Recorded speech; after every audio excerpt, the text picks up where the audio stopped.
What's up, guys? We are back once again with episode 73 of the Super Deformed Gamescast, the Finchening. If you guys can have probably guessed, we're going to talk about some Edith Finch, but we're going to talk about a lot of shit tonight. We are waiting on Steve. All Finches matter. Steve is going to be here in about maybe 5 or 10 minutes. He's running a little late. Chat room's already filling up. That's what I like to see. Please, people in chat, do me a solid. Do us all a solid. Get on Twitter and retweet the link to this podcast. We're trying to grow. We're trying to get more viewers. We want more peeps to come and hang out with us, especially since next week we're giving away a copy of Prey.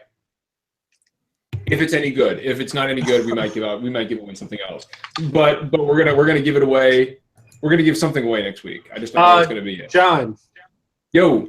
Would you mind giving away something tonight? Pick a winner. I have a code to give away. Code for what? To do Tides of Numenera and with a bonus copy of Wasteland 2 Director's Cut. Oh, okay. Tell you what, everybody get on Twitter, DM your best dick pic to @NolanNerdcast. It's true. And I am a discerning judge. He is when it comes to dicks, Nola, or like. When it comes to dicks, I'm always. That just about does it for episode 74 of Gamescast. Thanks again for joining us. Stop interrupting my gay cast. I'm always a fan of quantity over quality, so just hit me with the messages you can go with. Yeah, we'll find a way to give that stuff away tonight. Not a problem at all. We'll figure something out. So anyway, gentlemen, how is everybody on this beautiful Thursday night? Yeah, don't everybody answer at once, all enthusiastic and shit. I'm I too, y'all. Motherfuckers be fronting and shit. All right, we're not going there. We're not going to do that. Okay, so there's a lot to talk about this week, and I want to start off. Do you guys want to start off with Prey, or do you want to start off with the Nintendo earnings? Let's start off with Prey because the Nintendo earnings I think would be a better discussion, and that'll give people more time to pop in. Okay, that works. All right, so also, I haven't played Prey, so I can just kind of tune you out. That's fine. I wouldn't recommend you tune me out though because I got some interesting shit to say about this. All right, hey, Kugasu Chat, what's up, man? So Prey, has anybody but me played the demo for Prey yet? Nope. I mean, it comes out next week. I figured I'd just wait. Same. Okay. Yeah. I do not play single-player demos ever for any game. So Prey, I downloaded it and just so everybody knows, I'm playing it on PS4 Pro. This game, I spent about 45 minutes in the demo, and it took me from a must-buy to a hard pass. In about 45 minutes. Yeah, it is. I was not impressed. And there's a lot of people have been talking on Twitter about that gap thread and all the negative Prey impressions and then all of the positive impressions as well. I can tell you right now, everything you have heard about the PS4 Pro version, or just the PS4 version is true. Right off the bat, the first thing I noticed about this game is holy shit, that fucking frame rate. You're anywhere bouncing back and forth between 20 and 30. It's nowhere near a stable 30. It runs like crap. It looks. I mean, I'm just going to be straight up, and people can say that this is hyperbole. People can say, John, you're out of your mind, but it looks like a PS3 game. Hyperbole. That's fine, but I mean if you want to cite a specific PS3 game that looks like better than it, I'm not saying it. Maybe I haven't played it yet, but based on what I've seen from footage, there's no way it can look like a PS3 game. Play it now. Again, I'm playing it on PS4. I'm not playing it on PC. But do you know what I thought of visually when I saw it was Deus Ex: Human Revolution. It looks like Deus Ex, which is it's not a bad thing. I mean, Deus Ex is not a bad looking game, but it is also a game from 2011, 2012. I mean, 2011. Yeah. So I mean, it looks like a 6-year-old game. I mean, it just does. And one of the other things I noticed is the combat. Oh, and let me talk about the lag input too.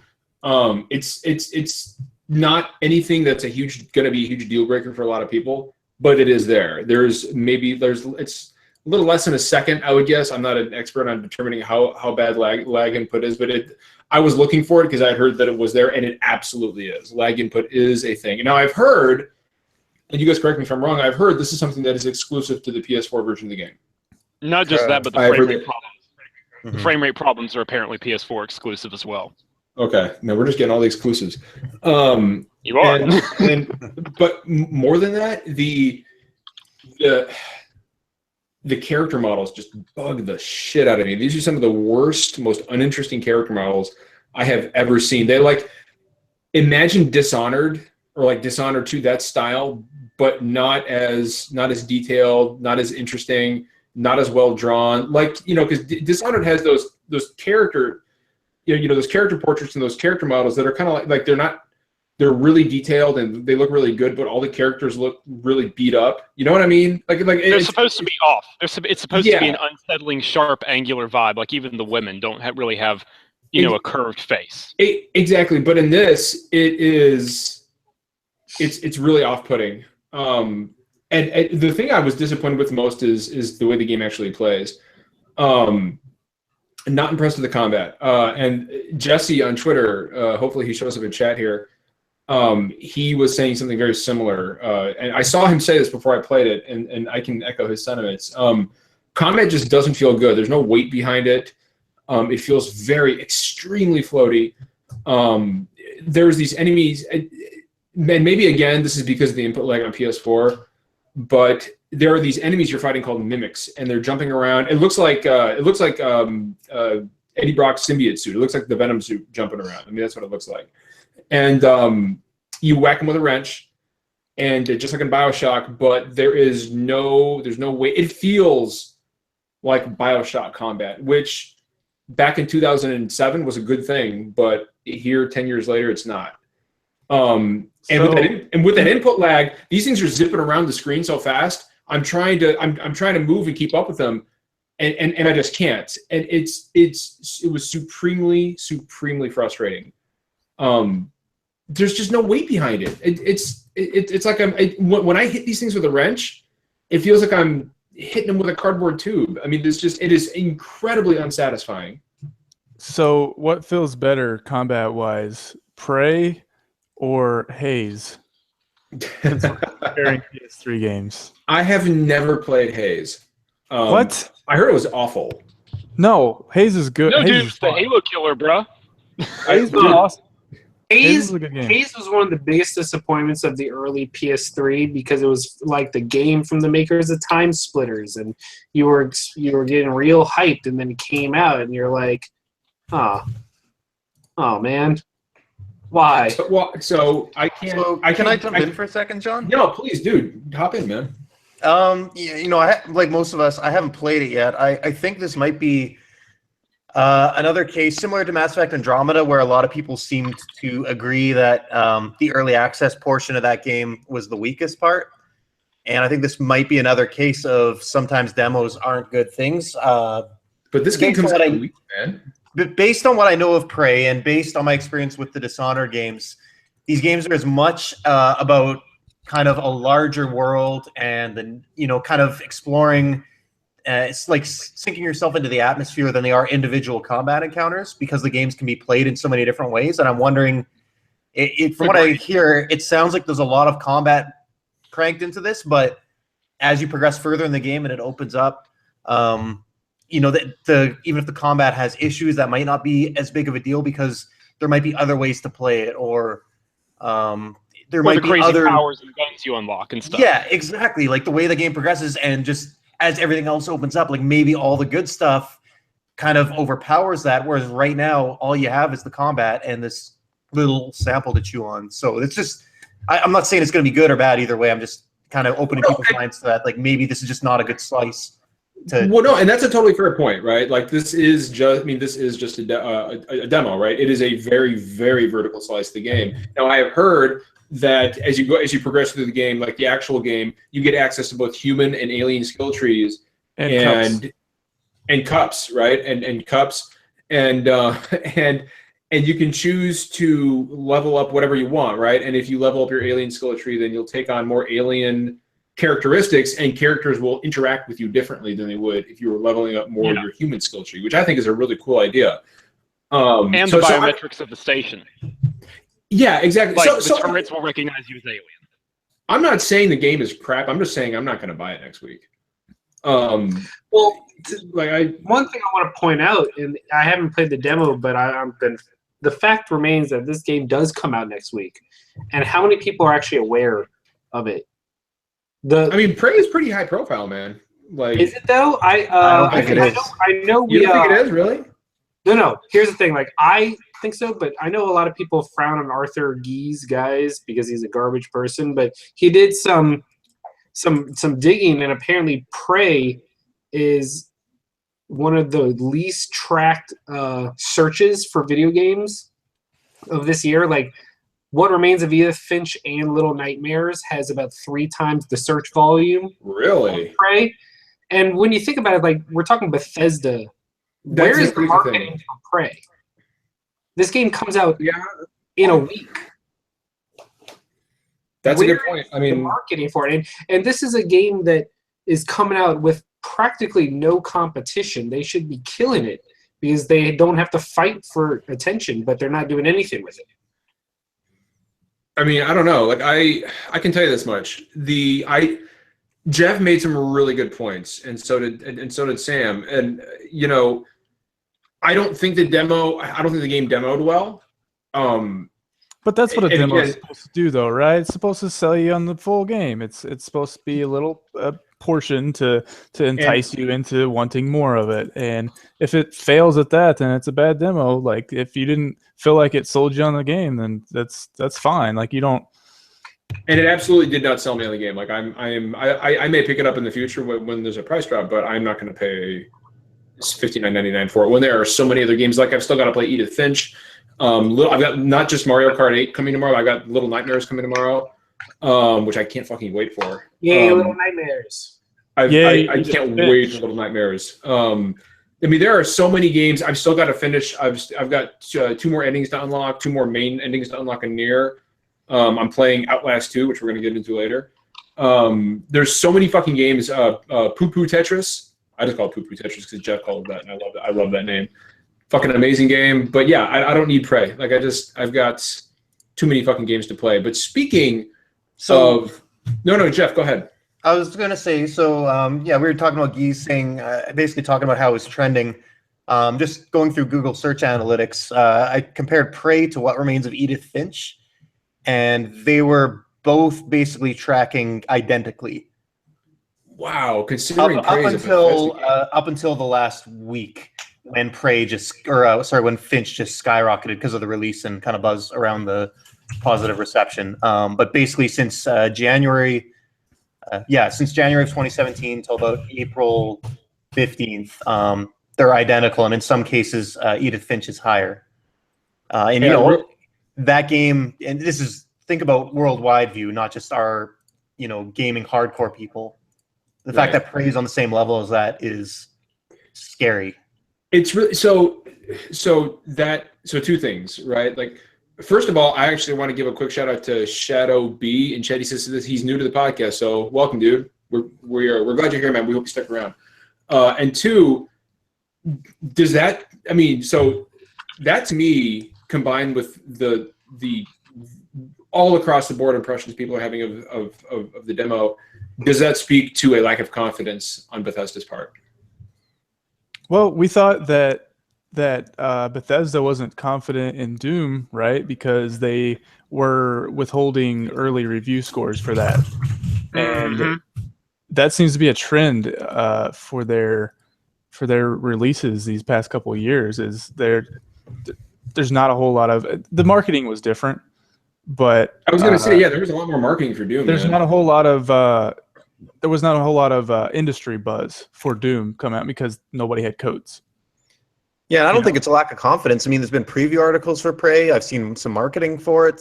They've been doing stuff with it. It's just they haven't been able to get past that, kind of the IGN or, the people who read gaming media websites to get it out there.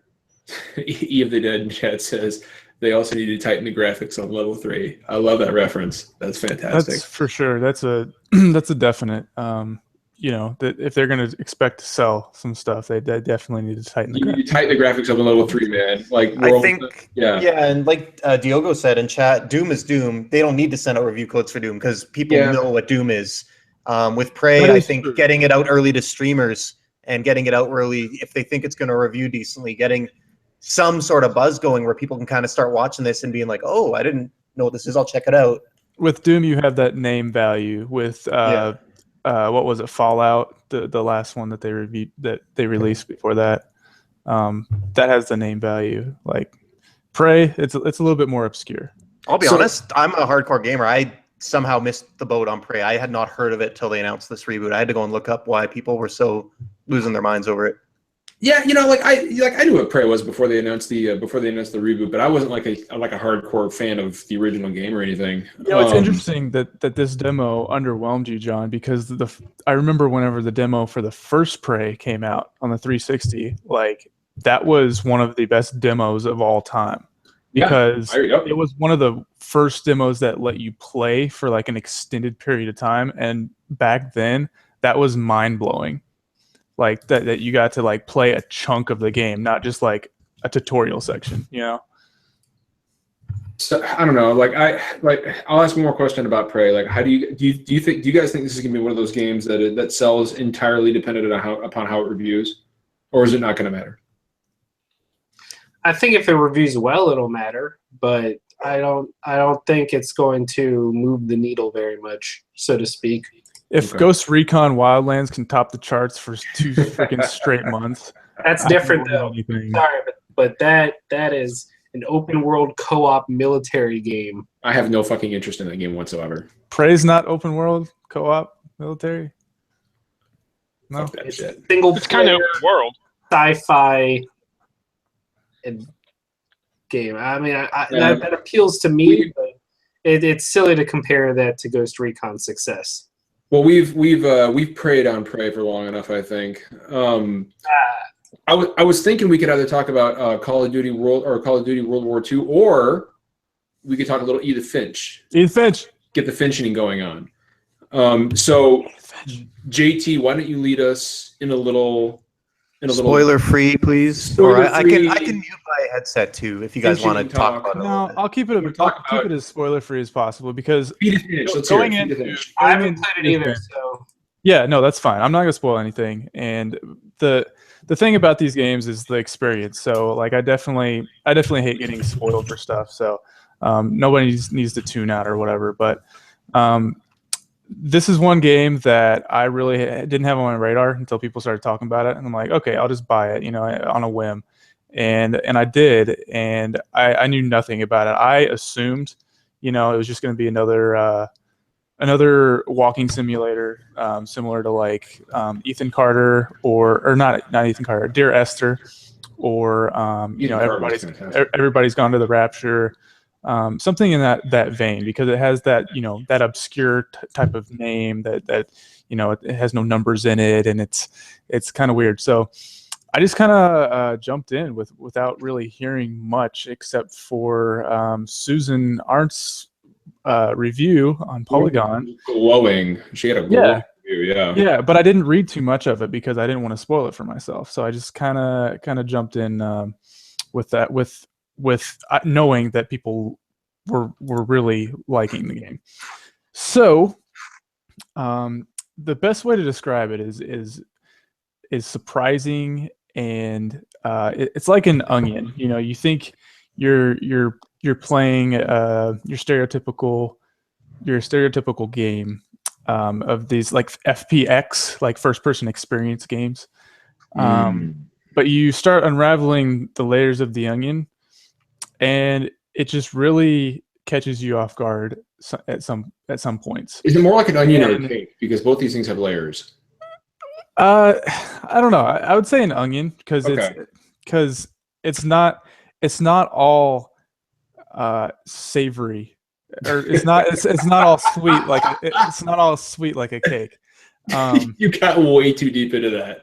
Well, yeah, I mean, it's hard to talk about without talking about specific instances because it's not always a good thing that happens. It catches you off guard and you're like, wow, like you're sitting there watching the screen. It's like, one, it's like, okay, this is really cool, but two, it's like, damn, like this little story within a story was just really something that I've not really experienced in a game before. So it is like an onion in the fact that you walk through and you get into these individual little side tracks to the main goal. It's like a branching type of thing. Is it like Gone Home? Because it sounds a little, because I've heard people compare it to Gone Home. I don't know. I didn't finish Gone Home, so I don't want to pigeonhole it into that type. The game was like an hour long. How did you not finish Gone Home? Because I played it half an hour of it. Okay. keep going, man. So yeah, I mean it's like a mix between a really good book that you can't put down and WarioWare. WarioWare. That's an interesting comparison. Yeah, because Basically, how much I want a WarioWare game. I would love the WarioWare game. You're not doing the same thing, and you're not doing the same thing throughout the entire game like you would an FPX, like Everybody's Gone to the Rapture type thing. So that's part of the surprise. Like if I were to talk about it any more than that, it would kill some moments. So I just want everybody to know that it is totally worth giving this game a chance, because it will surprise you. It'll make you think, and it's just a really like cool experience for no other reason than I'm glad that somebody took a risk to do something like this, because I think it like the culmination of the parts ended up really well. So you JT, finished it. Go ahead. Yeah, sorry. Diogo in chat says, people say walking simulators could just be made in another type of media, like it could just be a movie. Do you think Edith Finch uses gaming in favor of its story? The story kind of drives things along. So you're playing these stories within a story, right? And that's how the story is told. And so you're constantly left wondering, like, okay, how does that fit into things, or what does this mean for the big overarching mystery?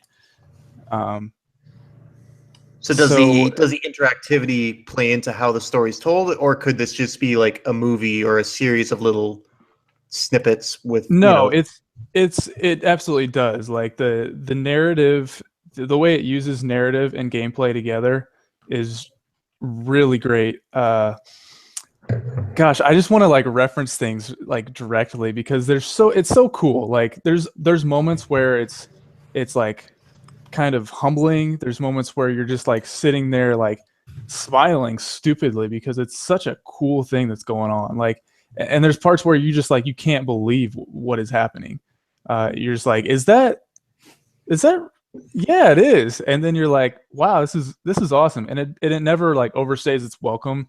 Like there's like cool gameplay elements that you figure out what's going on, and then it's over. You know, it's the perfect amount of length. You know, that it just like everything flows so well that you unravel a little bit of this mystery, and then you like start to piece things together, and it all like comes to a head at the end. And there's a really cool thing that happens close to the end that just had me smiling like a stupid little kid.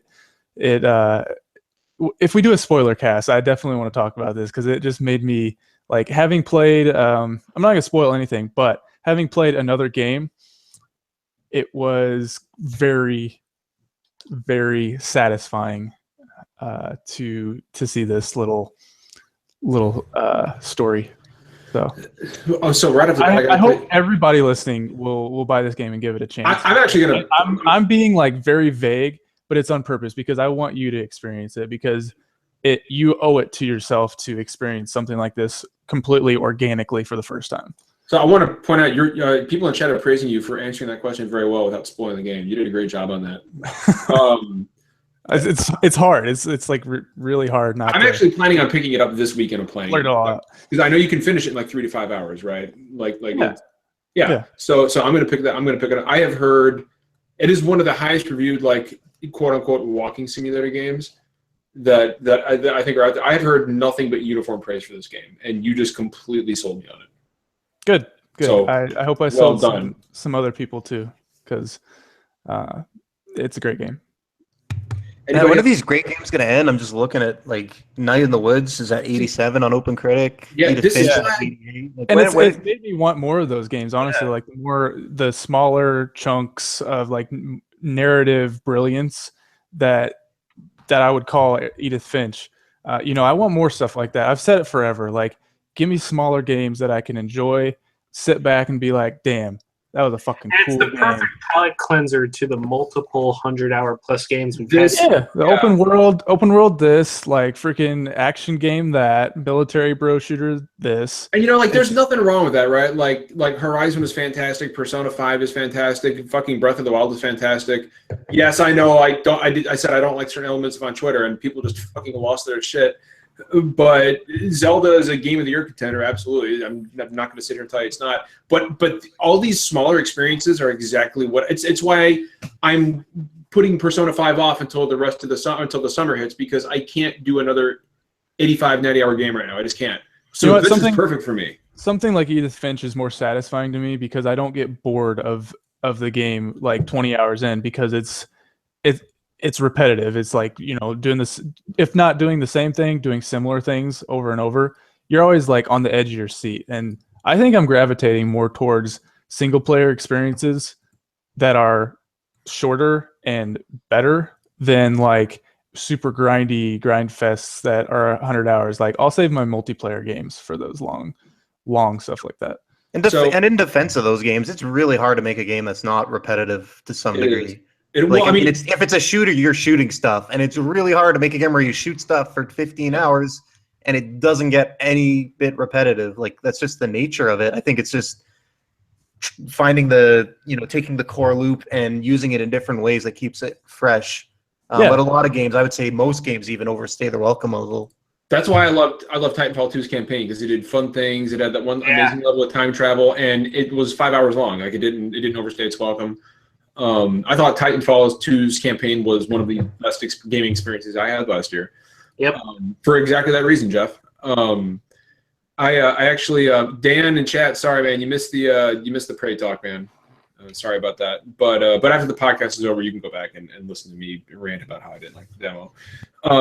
Steve is here, the calmest man in games. Speaking of the edge on your seat, what's up, man? What's going on?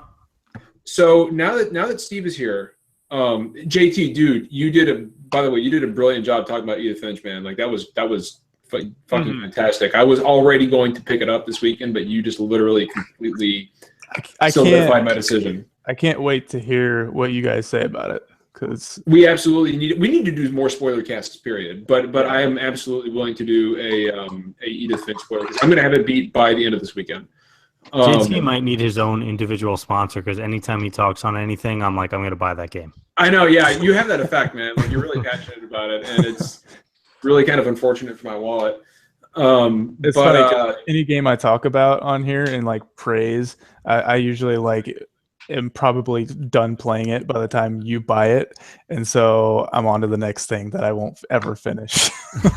Well, speaking of the next thing I want to get into, if you guys don't mind, is a little Outlast 2. Because I know Sam has played it, and Steve, I've streamed it 2 nights, and I streamed it 2 nights in a row. Steve was with me in party chat and watching me stream it, so we were kind of doing a dual stream last night. And Steve, you saw about an hour and a half of the game, maybe a little over. Sure. Right off the bat, and anybody's free to jump in and ask questions. Sam is almost at the end of the game. I've played through maybe 4 hours of it. Steve can answer questions too. He was watching me play for almost 2 hours last night. Right off the bat, I love it because I love horror games. I've got some nitpicky things I don't like about it. And right off the bat, I'll start with the negative, right? Because I think that's an interesting place to start. And Sam, you tell me. So Trago in question, or he in chat has a question. Yes, it is scary. The game is fucking terrifying. It's horrific. Yeah. It is horrifically fucking scary. And Steve and I playing it last night, we had like that nervous laughter going on. We're like, ha ha ha ha. Yeah, that was fucking creepy, wasn't it? Yeah. like it was. Steve, actually, Steve, you mentioned something to the effect of if we weren't joking around and laughing, this would be fucking horrific, right? Yeah, like it is a very, very no, you cannot play Satan, Either Dead. Sorry, you can't. But Satan does show up. So something I don't like about the game, and Sam, you tell me if you echo this. I think there are certain portions of the game, and Steve knows what I'm talking about, where it leans way too heavy on trial and error. Yes, 110%. Especially, and this is not a spoiler at all, with Marta. Especially when she shows up. Yes. The game is way, way too, oh, you happen to run here even though you can't see where you're going? Oh, well, too bad, you die. So this isn't a spoiler. It's in the first 20 minutes of the game when you first meet Marta. Marta is that, you've seen her in the promotional material. She's a really tall woman with like a giant sickle or something. And she walks around and she mutters horrific Bible passages.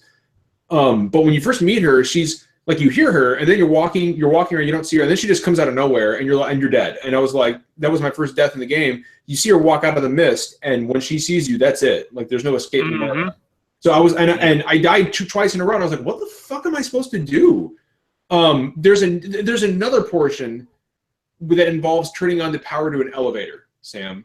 Oh yeah, That was bad. That was like, and Steve watched me die over and over for 45 fucking minutes last night.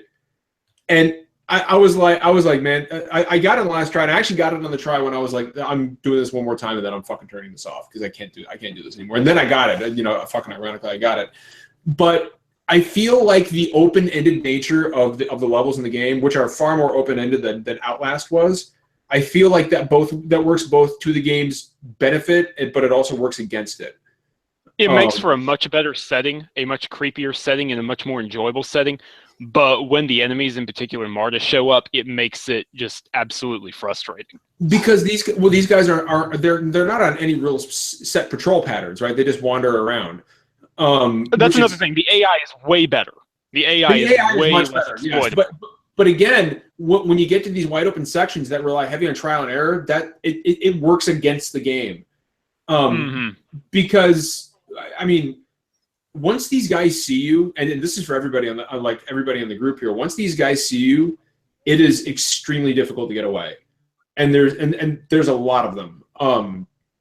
And one wrong move and you're dead, right? Like I feel the stealth is much more unforgiving than almost, and of course the game revolves around stealth. There's absolutely no combat in the game, just like there wasn't in the first one. Which, can I just jump in on that really quick? No, dude, go ahead.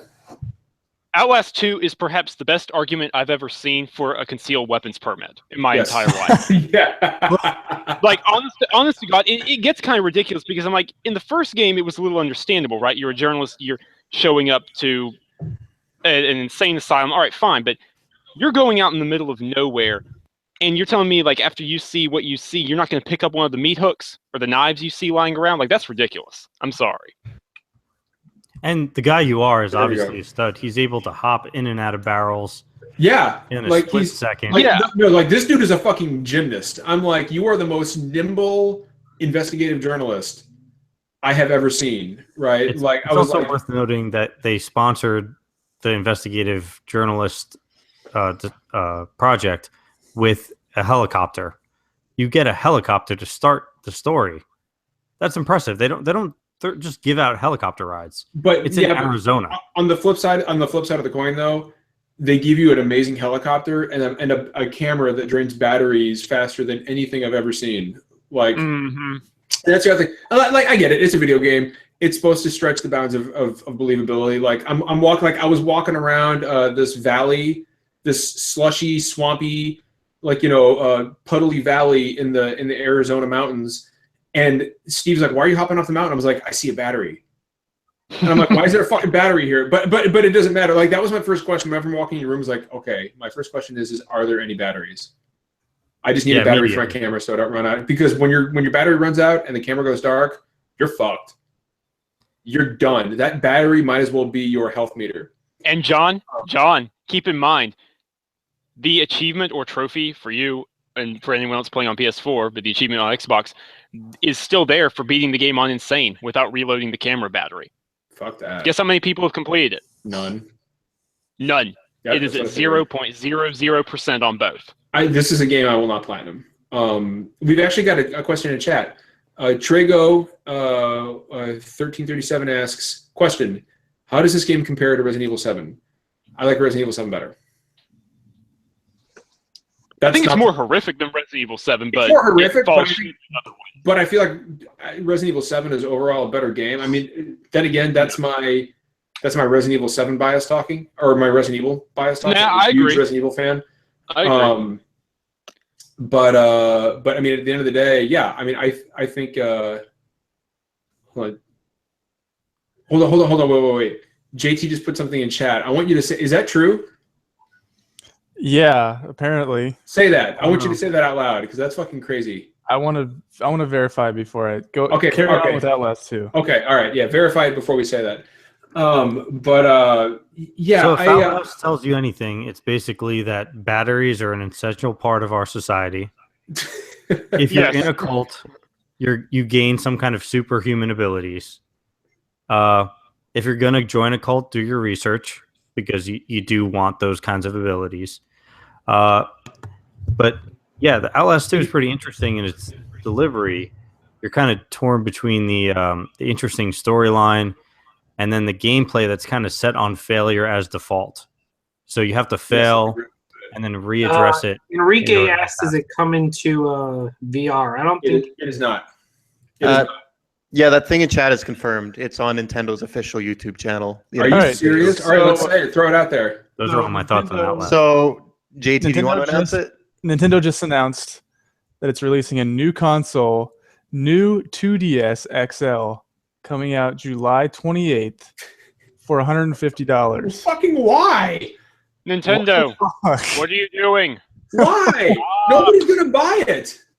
The Switch didn't have any Is no one going competition. to buy it, or does this mean that they're still going to keep supporting the DS for a long time? Well, if they keep, I was really hoping that they were dropping the DS.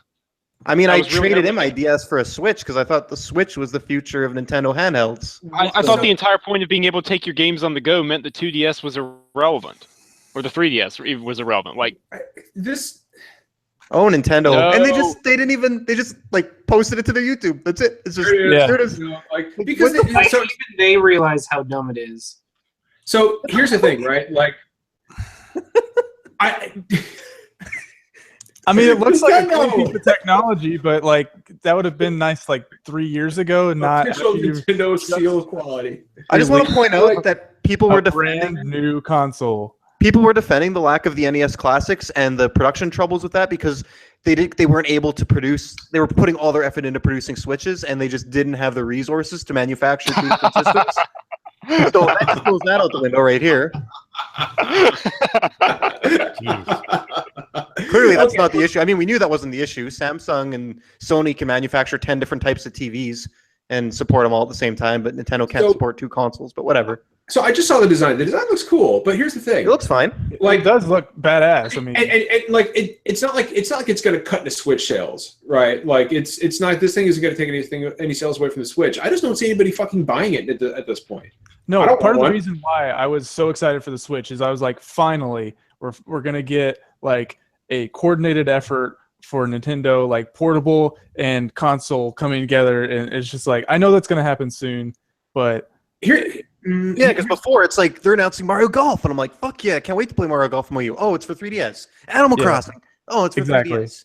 And Oh, now it's dude, like, all okay, those- everything they announce, I'll be able to play on my Switch. all those amazing Kirby games they announced for the 3DS just broke my fucking heart. like I was okay, like, here, God. like, if you want to keep supporting the 3DS, that's great. It's a deserving of support. I believe that, but release them on Switch too. Mhm. Like, need to have I think that's going to happen when Virtual new Console games hits. on your new console. Like, Yeah. it's just it's frustrating. The thing is like I think they're gonna. I think they will continue to support the 3DS. It's not going to get any of the big titles. It's not going to get a new Mario. It's not going to get a new Mario Kart or like a new Smash. Or honestly, I'd be stunned if it gets a new Pokemon game. Pokemon Stars is going to come to the Switch. I would bet you another Pokemon game releases for the DS before it's done. It won't get okay. Well, I can believe that, but it won't get Pokemon Stars. It'll get something else. And Pokemon Stars will be my toe dipping point into Pokemon. Wasn't Stars supposed to just be a port of Sun and Moon, or is it actually supposed to be? It's supposed to be Sun and Moon combined. Oh. Yeah, it's supposed to be those two. You know, which it's not going to matter. People will sell like fucking. They'll sell 1 billion copies. But I wanted to ask Steve real quick. Steve, did you have any more thoughts on Outlast 2, man? Because you watched me play a good bit of it last night. No, that was pretty much it. Why don't we cover what we liked? Because we kind of went in on the negative aspects. Okay, we did, yeah. And I didn't mean to get too far down the 2DS path, but JT put that in chat. And I just like you guys. So I guess I could highlight Get that. all the breaking news right here on SDGC. Right here on SDGC, man. We're hitting it with you first. Just like we were the first ones to tell everybody that Skyrim was getting remastered. I'm just saying. We may have been the first ones. We were the first ones, as seen on IGN.com. This podcast, just throwing it out there. But yeah, things that we enjoy about Outlast 2. Well, for one, I enjoy the fact it's not coming to VR because I think it might actually fucking kill people if this game ever came to VR. That's a murder weapon for you. I mean, you're like you know. Is that a positive or? No, that's so no. Like, honest to God, this game will give you fucking heart palpitations.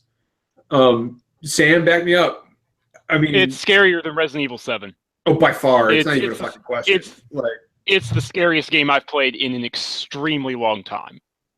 Like, it is, and the music, the setting, the violins that start creaking and groaning. Oh yeah, those violins.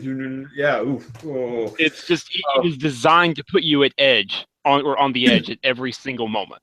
There's a fucking cornfield where you run into the cornfield and these cultists are looking through you through the cornfield and there's a microphone you can turn on your video camera, and so you can turn around and you can track these guys. You can't see them, but you can track them based on their sound. And so when when the microphone gets pointed in their general direction, you can hear them, and they're quoting like Bible passages.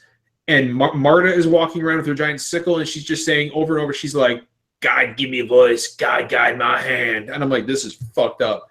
Oh yeah. There's pits full of dead babies. I mean, like, I just, some of the most fucked up shit you have ever seen. Without spoiling anything, there is some seriously disturbing stuff at the end. Because I am like right at the end, like 30 minutes away from finishing it. I have heard that the end like really bothered a lot of people, actually. I know someone else who on RealGameMedia.com had got a review copy and actually reviewed it, and she was telling me that it was like, she just had to put her controller down and walk away, and like didn't even want to watch the scene. It's really somebody bad. said it was borderline inappropriate. It's probably the farthest I've ever seen a game push a subject matter. And that's like all I can say. And so the interesting thing about the game, did you guys hear about why it was initially banned in Australia? No, you guys didn't hear this? Okay. So the game was initially banned in Australia, and it was based on a scene that was cut from the game. It involves your wife, because you're a journalist, and your wife's been captured. It involves you and your wife getting raped at the same time, facing each other by these demonic figures. Nope. And yeah, big fucking bag of nope. And so Australia said, well, we're going to ban the game. And then I guess they removed the scene, and they were like, okay, well now we can do it. But you can look that up. I mean, that's why the game. It was on Kotaku. That's why the game was banned. But I can tell you right now, I have seen shit in the game that pushes that envelope pretty damn close. It is one of those. So I'm going to play it tomorrow night for the first time, not streaming it, and yeah, like it's at $20. I mean, if you guys enjoy a good horror game and you want to get fucking scared, I highly recommend you guys go pick up Outlast 2. Well, it's 30, but it's still well worth the price. Was it 20 or 30? It's 30. Well, it's 30. Okay, right. Okay. I mean, it's not for everybody. Not just from a gameplay perspective, but from a content standpoint as well. I can see this offending the fucking hell out of people. Oh, totally. But we won't spend too much longer on Resident Evil 2. I almost had Resident Evil 4 because the village gives off a super fucking Resident Evil 4 vibe at first, but then it goes downhill real quick. I'll say the difficulty and the unforgiving nature of the space between the save points kind of allows you to understand how deep some of these little episodic moments can go.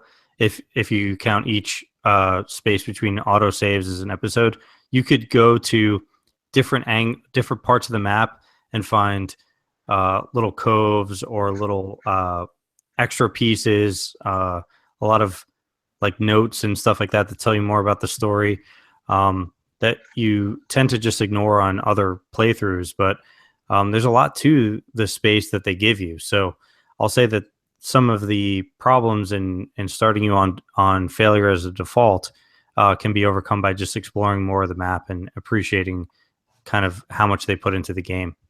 I've said it before and I'll say it again.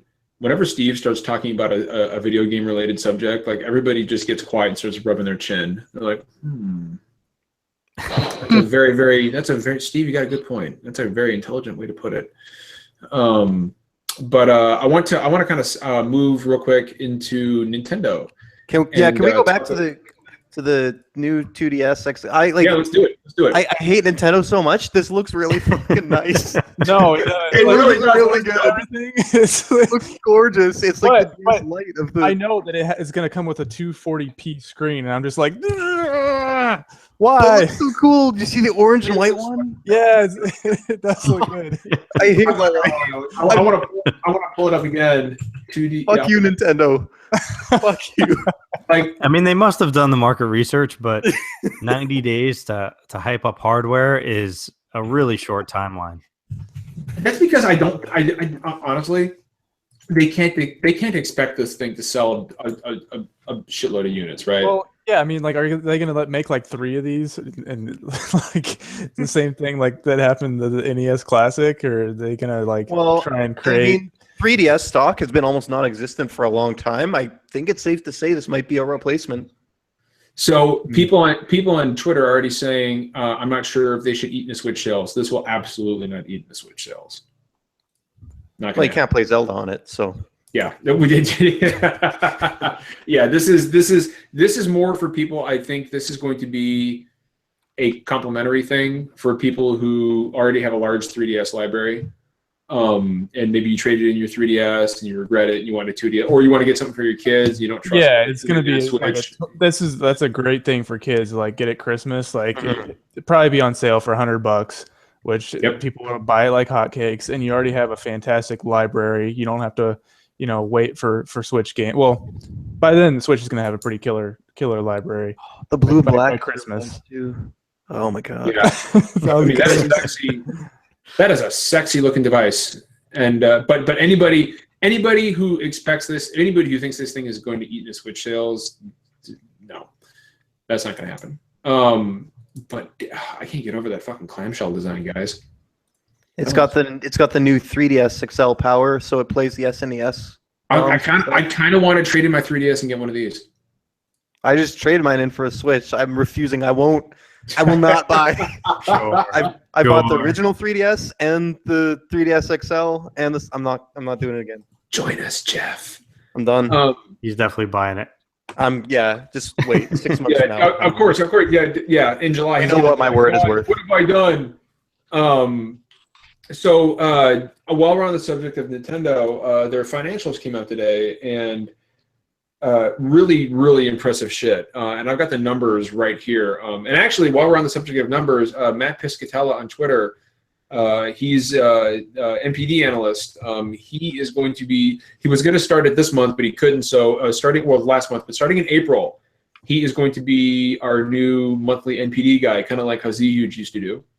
So Matt's going to come on and he's going to give an NPD rundown. So because that's going to be one fun. thing this podcast needed was another Matt. Yeah, right. But don't worry, we'll come up with a clever name for him. He'll be NPD Matt or something like that. Yeah, we'll come up with something. PD. Matt PD. There you go. NPD. He could be MPD. MPD. That's what we'll call him. Mm-hmm. But so Nintendo Switch, 2.74 million units shipped, And I want to point out that this is a great deal. This number is a great deal higher than the analysts who were being bullish about the Switch's success. I think people were saying, yeah, it's going to do great. It's going to do they're going to ship 2.3 million. Instead, we have 2.74 million. And I guys, I would wager to guess that all of those have been fucking sold because you can't find them, motherfucker, anywhere. So I'm willing to bet they have sold through all those. Here's the real interesting part. Breath of the Wild, excuse me, has sold 2.76 million copies on the Switch. So there are more copies of Breath of the Wild on the Switch than there are fucking Nintendo Switches. So you're saying those extra copies are out in the wild? So obviously, I think those extra copies are probably legendary and master editions to sell on eBay. You know, the sword and the case. I really want that fucking Shake the Slate case. Even so, this has still got to be a record. No, I think it's it's got to be the best attach rate. I think somebody was saying it's the best attach rate for any game of all time. I think it might be, because even if you count in pack-in games, the fact that it's sold more than the system means it beats pack-in games. I mean, when you're looking at the numbers, so I was not expecting this. Like, I knew the Switch, I always said that the Switch was going to sell well. I was not expecting this. Does this come as a surprise to any of you guys, or were you guys like, no, this falls in line with what I was expecting? I mean, honestly, I'm having flashbacks to that Switch press release where you started wrestling back and forth whether or not you even wanted one. Yeah, I was close, man. Like, that presser didn't do any favors for me, but I ended up getting one, and I'm glad I did, because I loved it. I love my Switch. I like it more than my PS4. But this is just, so it says here, talks about Super Mario Run, talks about the Classic Edition. Of course, you know, that's a fucking done now. But then it gets into the outlook for the fiscal year ending March 31st of next year. It says, regarding Nintendo Switch, we will maintain buzz about The Legend of Zelda Breath of the Wild and 1-2 Switch, which are off to a phenomenal start, and release Mario Kart 8 Deluxe in April and ARMS in June. We will release Splatoon 2 in July. Splatoon 2 exemplifies the concept of Nintendo Switch. I don't know what the fuck that means. Enabling consumers to play anywhere, anytime, with anyone. Okay. And will bring competition between consumers to new levels of excitement. In addition, we will maintain favorable conditions surrounding Nintendo Switch by providing a continuous stream of appealing third-party titles across varying genres. We aim to stimulate We aim to stimulate the platform and expand sales going into the holiday season this year. Well, yeah, of course you want to expand holiday. You don't want to constrict sales. That doesn't make any sense. Yeah, so I don't know. Do you guys think that Nintendo can keep this momentum up? It's the third-party piece. Yeah. They can for now, because they're front-loading their first-party games, but if they don't get some solid third-party support for the inevitable times when they don't have games coming out, because that's traditionally been their issue for the last 20 years, is we love Nintendo when their games come out, but what do you do during the other 10 months of the year? Yeah, Mario Kart 8 is going to be huge. A lot of people didn't play that on Wii U. Yeah. But then until Splatoon in July, I don't think ARMS is going to do, unless it really takes off. I don't see that. I think it's going to be one of those stupid games that we're all down on. People are going to go nuts for it. ARMS is going to be a hit. I'm kind of with, I'm not all that interested in ARMS. You guys know that, but I'm with Finneman on this one. I think it's going to be a massive hit. Okay, well, if ARMS is a hit, then we look at Splatoon in July, but then there's really nothing till Mario Odyssey, and there's nothing until presumably November, December. So, how does the Switch do in September when you've got everyone spending their money on Destiny 2 and PS4s and Xbox Scorpio, and not that I think the Switch kind of has some of its own market that isn't interested in those, but I don't think they can sustain this level without some big announcements at E3. Did anybody see? Go ahead, man. Go ahead. Did anybody see the thing about Axiom Verge on Switch? Yeah, I heard. And Nintendo's management of that situation. Didn't Tom Happ say that wasn't happening, or at least it's not a done deal? Nintendo said that they basically it's ready to go. They'll put it on Switch, but Nintendo hasn't let them yet. Yeah, it could have been a launch game apparently, and Nintendo kind of stopped that because my interpretation of the situation, I would have happily triple dipped on that game. I don't get their excuse that they wanted to stop the ports, like the game or the You're the fucking system porting releasing with a Mario bunch of Kart. ports. Like, doesn't make any sense. Yeah. You're launching Yeah, a because, console, like- you want as many games as possible. like That's Binding of ridiculous. Isaac was on it to basically at launch. Like all these different like Little Inferno and all these other like games that have released on like pretty much everything since like iOS came out. Like I don't get that. I don't get that argument, and I just don't get why they would specifically hold back an awesome indie game that wants to. Do we just lose Funky? We may I think have. so. Nintendo got him. I love that Nintendo got him. We got him. Oh, he's There back. he is. There Yeah. he is. Now he's back. He's back. No, he's No, gone. he's gone. I got him. Nintendo got him. Damn. The Nintendo Ruthless. Ninja said, "Get that motherfucker out of here." Back to first party Guys. podcasters. Guys, look, before they get any more of us, can I tell you guys about how amazing ARMS is going to be? There you go. ARMS is going to be the shit, man. Like, I know they're watching, so we better hype that shit up. Please purchase the Nintendo Switch home entertainment system. Let me tell you about our Lord and Savior ARMS. But that was fucking hilarious.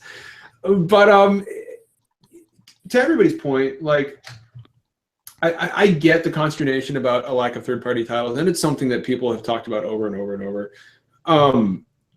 I see this more like I agree in a sense that, like, a year from now it'll be interesting to see how the Switch is selling. I don't think it'll have a problem winning NPDs for the rest of the year. Just based on, because like the thing is, like, it's hard to understand if you don't have a Switch, but I want to play fucking, and this works both for and against it. I want to play fucking everything on my Switch. I want to play everything on this damn thing, and it's frustrating because I know I can't. And this gets to Jeff and somebody else's point about, and Steve, I think, was about third-party titles. I've been censored. I wonder what the hell that was. They got you, man. I'm glad we're back. We were just telling everybody, please go buy ARMS. No, by Edith Finch. But buy Edith Finch, fine. But buy Edith Finch on Switch. I would love to see that on Switch. But I want to play everything on my Switch, and it's a great thing. But I also know that I can't, and that goes to the point that Steve and Jeff are making. But we'll never get you won't get your Mass Effect Andromeda.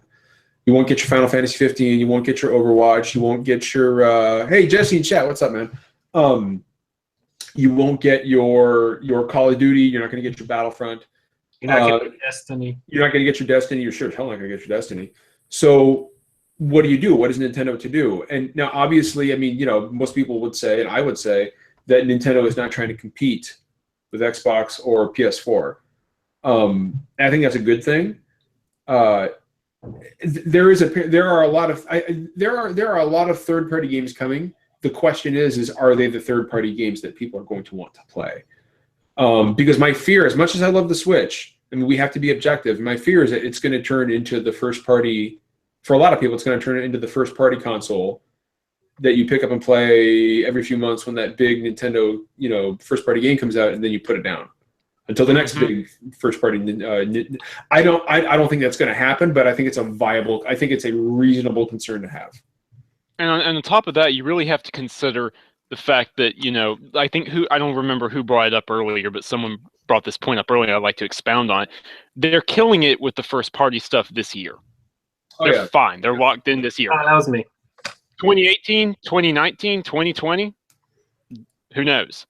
They tend to take a while to develop their games, especially, the larger stuff like Mario or Zelda.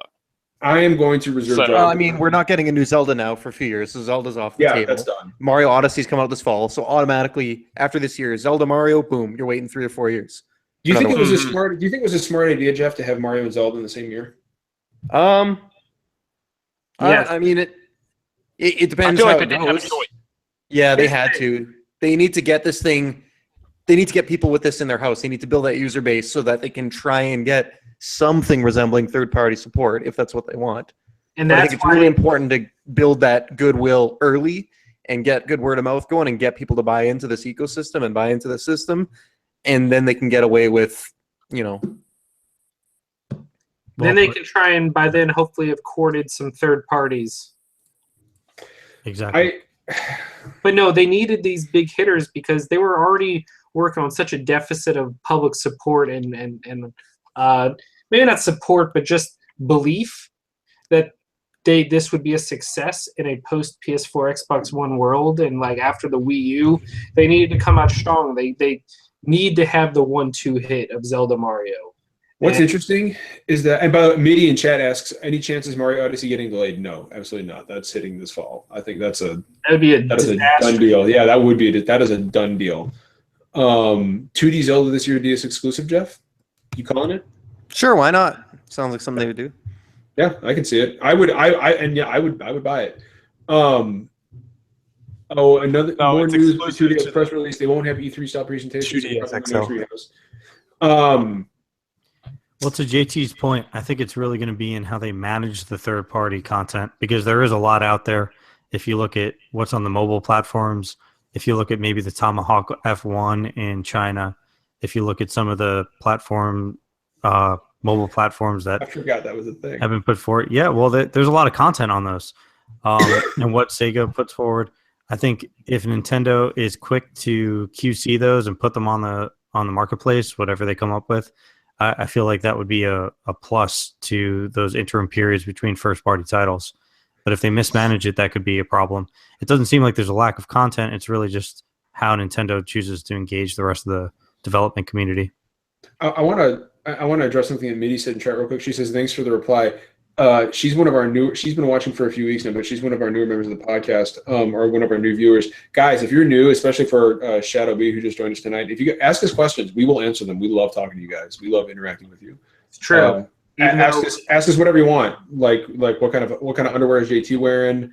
It's true. What is Jeff's All favorite answer is none. We all have guesses on that. That's funny that Jeff answered the question about. Jeff's got a different webcam angle. You guys, for anybody who's new in chat, just all you got to do is ask Finneman, Torpdeo, as we affectionately call him, about his love of steak fries. Ask him; he'll tell you. Oh, it's there. It is a thing that exists. He'll tell you all about it. But yeah, please, questions. We love them. You know what? There have been a lot of analysts who know what they're talking about. You guys tell me what you think about this. Who have projected that the Switch is going to sell comparable to the Wii. Seems like a tall order, but given the incredibly successful start it's had, who knows? Maybe it's not outside the realm of possibility.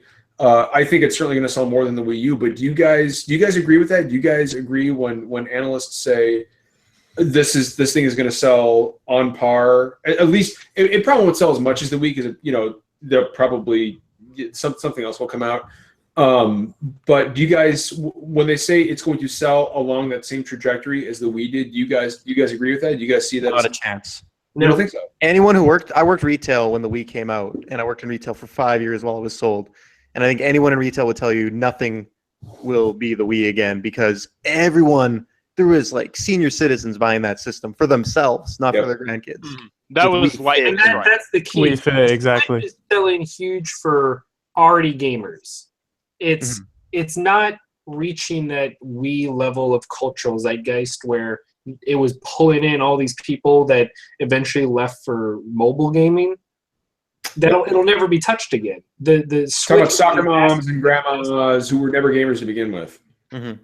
No, I mean, I don't subscribe to the belief that people that play mobile gaming aren't gamers, but they're people that traditionally weren't before, and they went from Wii Sports to mobile gaming, and the Switch is just not hitting that blue ocean demographic.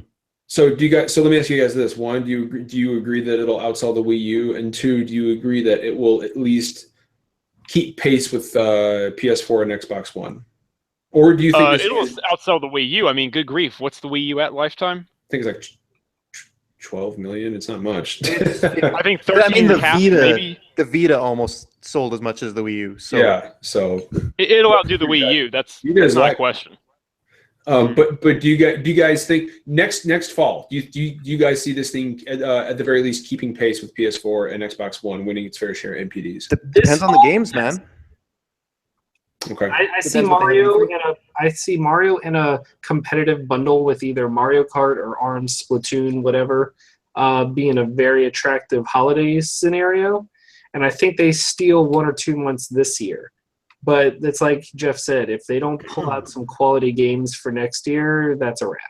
Kevin in chat, 10K, he says, I expect Switch to do 360 PS3 levels, 70 to 80 million. I can see that. That seems realistic. Another thing to point out is the Wii U launched a bit cheaper. I think that the price for the Switch is a bit of an issue, not a huge issue. I understand the value proposition when you consider it's a handheld and a console. I'm not saying it's overpriced, but when you compare it to, when Microsoft announces the Scorpio, they're going to drop the Xbox One to $199, and the Switch all of a sudden is twice as much and doesn't play any of those games. So Jesse in chat said something that I want to echo. He said, I'll answer the question after E3. At E3, I mean, or not even E3, like if by the end of the year we know that Metroid is coming, we know that fucking Pokemon is coming, we know that Rabbids is coming, we know that Animal Crossing is coming. We know maybe like a WarioWare or Mario Golf. I mean, and if these things, if they space them out right, like they have the first party titles this year, I think it's a done deal. Like you're gonna see Switches fly off the shelves. Pokemon Stars alone will be fucking. I mean, that would be the first. Correct me if I'm wrong, but that would be the first Pokemon game on a console, not just a Pokemon. Yes. Yeah, I'm gonna say what I said again before the last time we talked about this. I don't think Metroid is a huge system seller. I know people are super crazy about Metroid, but I don't think I'm people walk into a Walmart on a Black Friday, like you're casual, and see like Metroid. I think they see Pokemon and they lose their shit. I'm not saying Metroid is going to. I'm saying I'm more like that combination of titles. You know what I mean? Yeah, I agree. When you throw Metroid in with like Pokemon and Animal Crossing, I know you would love Animal Crossing. Pokemon would be huge, man. What if Sun and Moon sold 15 million? That's insane. Yeah, it was ridiculous. Think of it like this. Thanks to Pokemon Go. Yeah. You have to think of it like you can't look at them as individual titles. Like, yes, Pokemon will be massive, but no one's going to argue a game like Metroid or Animal Crossing or system sellers by themselves anymore. But you look at them as a whole. If what John says and all those games hit, it's a lot like this year with the PS4. No one's going, oh, Neo is the reason I bought a system, but you pair it with all these smaller niche games that combine to form a very robust portfolio that are only found on your system, and suddenly it becomes a much better and attractive purchase. It's not about picking out one specific game. It's like looking at the whole lineup and going, okay, yes. Well, you know, what you just said, Matt, is something that is basically like Jesse said something very similar. I wanted to say and echo what he said, and I also wanted to echo something that Diogo said. Real quick on Jesse's point, he said, I think they should pull a Sony and lay out their next 2 to 3 years. No dates, just hype. It's shitty, and I hate that Sony does that. I hate it too, but it works, and he's right. He's right about that. What do you guys think about that? I think both him and Matt here hit it on the head. Let us know. Give us a roadmap over the next 2 to 3 years, and if people know that Pokemon Stars is coming out, for example, next fall, people will buy fucking Switches. I agree, and I think Nintendo can get away with it a lot more than Sony. I think so. As well. Yeah, I don't because it annoys me when Sony does it. But to be fair, Nintendo does that already. Doing that though, every because time they announce a Zelda game, we don't get it for 4 to 5 years. Well, I want to, JT. What were you saying? I don't see them doing that. I mean, look at what they did with the Switch reveal. Like we didn't know. We knew hardly nothing about this thing other than it was coming and what it looked like until January, like 2 months before it launched. And that's a good point. Their online system still isn't figured out. Like they still don't know enough about that. We still don't know, and the system's out. People have it in their hands, and they're still like it's a work in progress. Because this fucking console was supposed to launch this fall, except Zelda. Yeah, so that's why the fucking console launched when it did. I don't think that they're interested in like laying all their cards out right now, because I don't think they have cards to lay out, honestly. I'll say this: E3 for Nintendo, I don't think they're doing a direct. I think it's an actual conference, and I suspect it's going to be a large E3 because they've got more floor. Sam, correct me if I'm wrong, but they've got more floor space than Microsoft this year. So I'm going to say yes, but I'm also going to say be very careful about that. Standees tend to take up a lot of space. That's a good point. And That's a good point. To be fair, they did floor have an space at entire E3 means show. less than nothing. I'm just saying it's encouraging. It's an encouraging sign that they're not going to do a direct, that they're going to do an actual presentation. Oh yeah, that they're actually there. Yes. Yeah, and yes, I want to point out that Steve put out in our private chat, he says Torpdeo's on point tonight. You absolutely are. You made some fucking awesome points tonight. I want to point out something that Diogo said real quick, because I think it's a great point. He said, do you want to know what the Switch could be? A second chance for some Wii U games. Wonderful 101 deserves another chance. Yes. I never played the Wonderful 101. And I haven't played Mario Kart 8, which is why I'm fucking stoked that it's coming tomorrow. Because I love Mario Kart, but I never owned a Wii U. And I think that these games, like games like Twilight Princess or fucking Wind Waker, these are like I said a while back that I'm over remasters, but these are the games that I would absolutely fucking embrace having remastered for me, because I never played them, and because they're all on Wii U, a lot of people didn't play them. So I don't know. Sure. Would you guys agree with that? Would you guys agree that we need more Wii U remastered games on the Switch? Totally. Or would you want new experiences? Especially because Wii U sales were a drop in the bucket in the console market.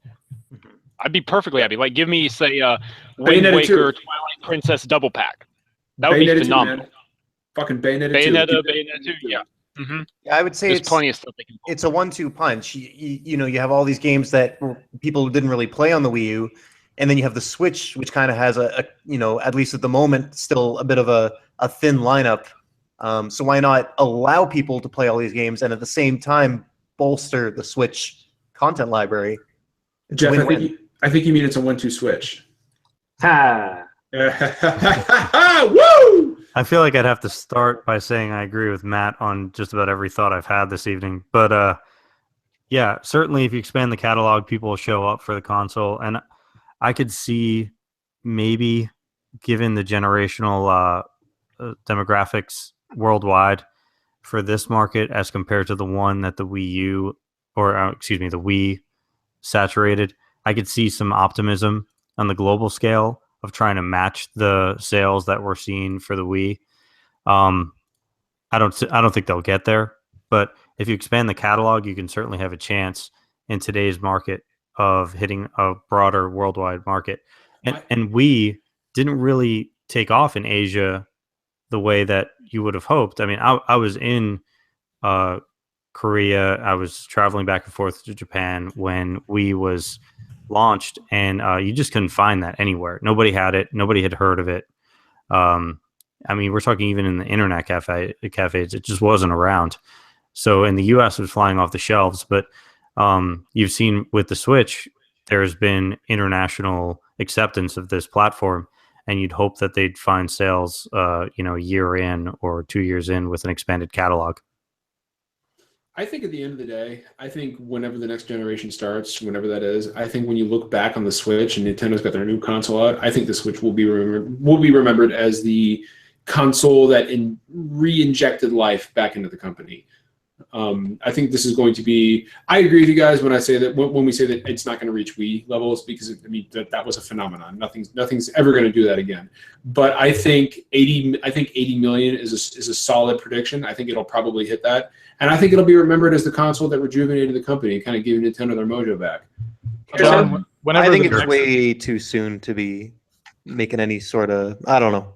It's a great launch, but I got a good feeling, man. I got a good feeling about that. I do too, but I want to wait a year before I start saying things like it saved them or it brought them back to relevance. I need to see where they're at in a year and a bit. Jeff, why you be dropping that reality on me, man? It's been out. Wow. It's been out 6 months. I'll give it a bit of time to simmer and see how it holds. But Whenever the next console generation starts, that's whenever we're going to get Super Nintendo games on our Switch support finally. I tell you what, if the fucking virtual console is not at E3, I'm going to throw. That's why I'm skeptical, man. Like all this stuff, like that They're not going to do virtual console at E3. I mean, when do you do that? I mean, they've got to Direct. That'll be a direct. Direct. Do you think it'll be before E3?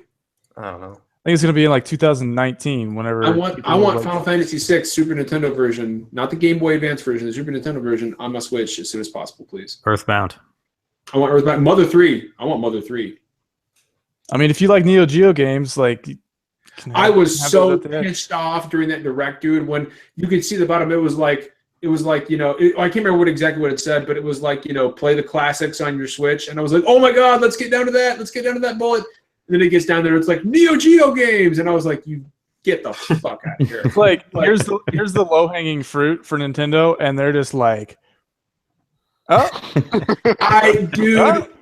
When they did that, I was watching my cell phone. You can ask Vicky. Like I threw my phone on the floor. I was like, fuck. Damn it. Like, these are not the classics I wanted, Nintendo. Like, it was Final Fantasy VII levels of trolling. It was bad. That's still gonna go down as the all-time best. That was the best troll ever. I'm not gonna deny that. That was the best troll. I'm mad. I'm salty because I care. I want to see cool stuff that I can play like on my Switch. So do I. I want Nintendo. Please be excited. It's just frustrating. I want Nintendo to succeed. I think we all do. Sure. I think they will. But Jeff makes a very salient point. It's just way too early to tell. But I think the important takeaway, is that the market itself is much healthier with 3 successful consoles as opposed to 2. So hopefully everybody sells well and everybody has a great holiday, which I think everybody will. I think it's going to be a great holiday for everybody. We'll go ahead and wrap it up here because I've got to get up at 5 in the morning. I'm really not looking forward to that. Matt, you've got some codes to give away. I do. I can't come up with a clever way to do it tonight unless you just want to pick people in chat. You know what? No. Everyone in chat, pay attention. If you would like a code for the Steam copy of RPG Extraordinaires, Torment, Tides of Numenera, and Wasteland 2 Director's Cut by In Exile, message me on Twitter what your most hopeful pie in the sky wish for E3 would be. What would make E3 2017 your year of dreams? Hit me up. Make sure people and I will randomly put it into one of those random number assortments and pick a winner. But make sure people know your Twitter. What's up? Make sure people know your Twitter handle. Oh yeah, it's at NOLA Nerdcast. I'll put it in chat. Yeah, I don't think there's an underscore. I think it's just Nerdcast. I put it. I thought there was an underscore in there. No, it's just NOLA Nerdcast. One word. And no, Dan, you may not have all the codes. I'm sorry. Dan, you got a letter from Phil Spencer. You don't need the code. You're good, man. We got you.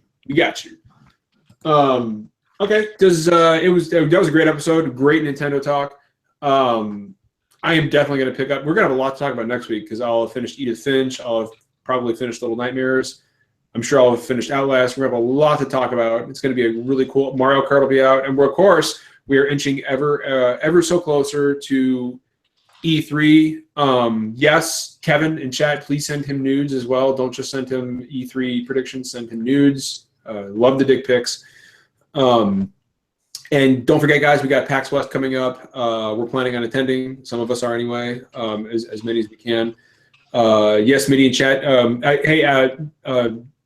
DM or just... No, I thought about it. Make it an actual tweet. That way we can have it be a conversation and tag in other SDGC peeps. And have there we go. That's perfect. That's perfect.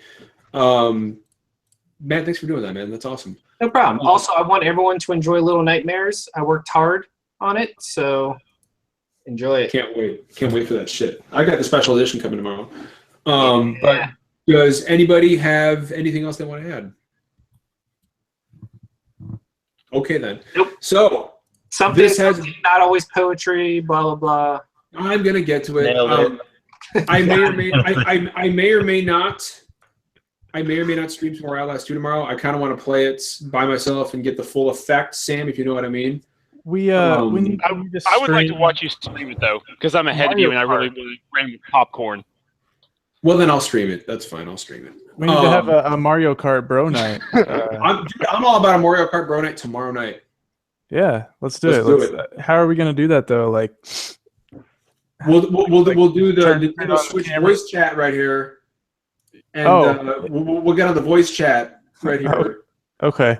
Yeah, Yeah. let's do that because I got your phone number. So get on that voice chat. Got it. Switch, play some Mario Kart.